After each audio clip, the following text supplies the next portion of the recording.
Bienvenue sur Grand Lille TV en ce vendredi 7 septembre. Tout de suite 7 minutes d'actualité pour tout savoir près de chez vous. Et puis la tendance météo des prochaines heures. Nicolas Hulot l'a exprimé lors de sa démission il y a quelques jours. La lutte contre le cataclysme planétaire en cours exige d'être une priorité absolue. Dans le quotidien Le Monde, ce sont des artistes qui se sont récemment positionnés en faveur d'une prise de conscience réelle, prise de conscience écologique.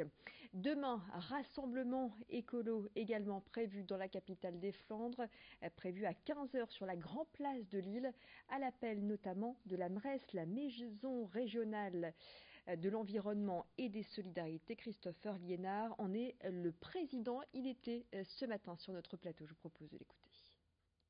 On a pu constater par les propos de Nicolas Hulot le jour de sa démission que le gouvernement n'était pas à la hauteur des enjeux et c'est pour cette raison qu'il a démissionné.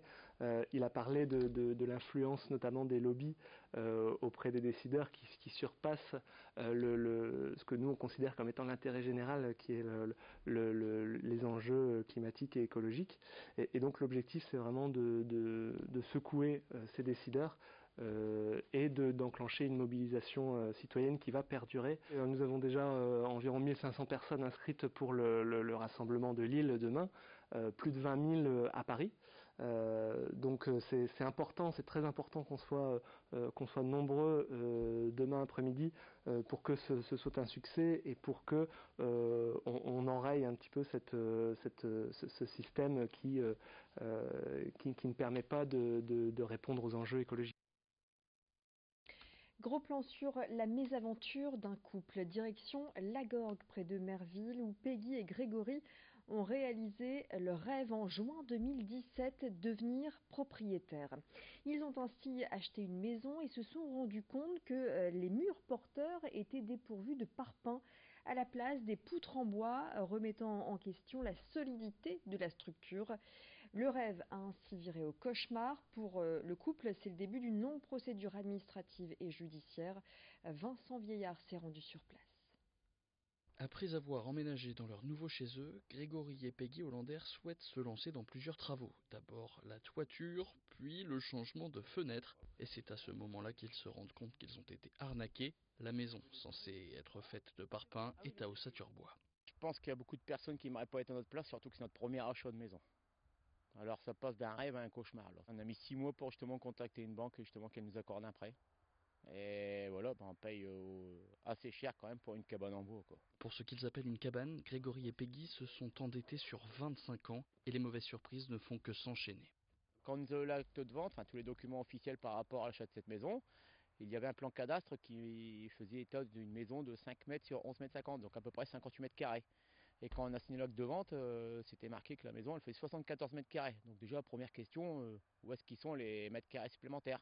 On s'est dit, oulolo, il y a des extensions, il y a un problème là. Donc du coup, on est allé voir la mairie de la Gorgue.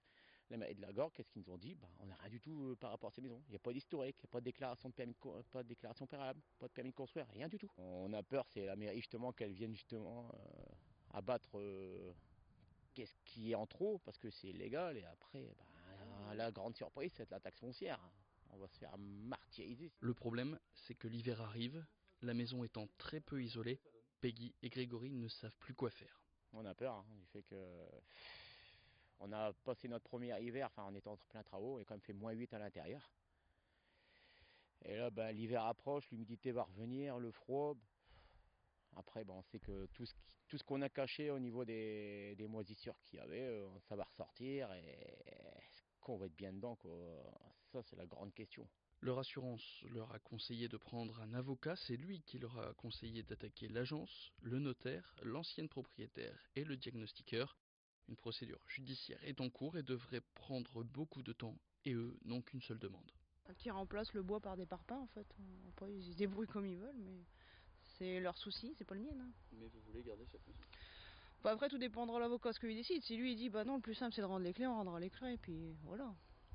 Depuis toutes ces mésaventures, lui est sous antidépresseurs, elle fait des crises d'angoisse, il cherche des personnes qui pourraient les soutenir ou leur donner des conseils, qu'ils soient du monde de l'immobilier ou judiciaire. Si vous souhaitez ou pouvez les aider, vous pouvez les contacter via la page Facebook. Nous avons acheté une maison, non une cabane. Les plus sportifs d'entre vous ont rendez-vous à 800 ce week-end d'événements sportifs régional place au Trail national de la Côte d'Opale. Cette 12e édition va réunir plus de 7000 coureurs. Au total, 8 courses de 7 à 62 km à parcourir entre les deux caps, Griné et Blanay, avec des paysages à couper le souffle. Un parcours vallonné qui fait de ce trail l'un des plus courus de France. Les parcours les plus longs nécessitent une bonne préparation physique. 36 nationalités seront représentées parmi les participants. Écoutez l'organisateur Franck Viandé qui s'exprime donc sur cette nouvelle édition au micro de Loïc Caillé. C'est toujours beaucoup de plaisir. Le trail, c'est pas forcément, on regarde pas forcément sa montre. On essaie de le finir, on essaie de gérer ce soi-même, gérer les amis. Et puis concernant les courses les plus difficiles, le dimanche cette année, on est sur une période de marée haute, donc ils vont avoir des terrains beaucoup plus difficiles, moins de sable dur, etc. Donc une épreuve pour les plus furieux, encore plus difficile que d'habitude. Donc on risque d'avoir des visages encore plus fatigués à l'arrivée. Et puis à Villeneuve d'Ascq, le centre commercial V2 dévoile son nouveau visage.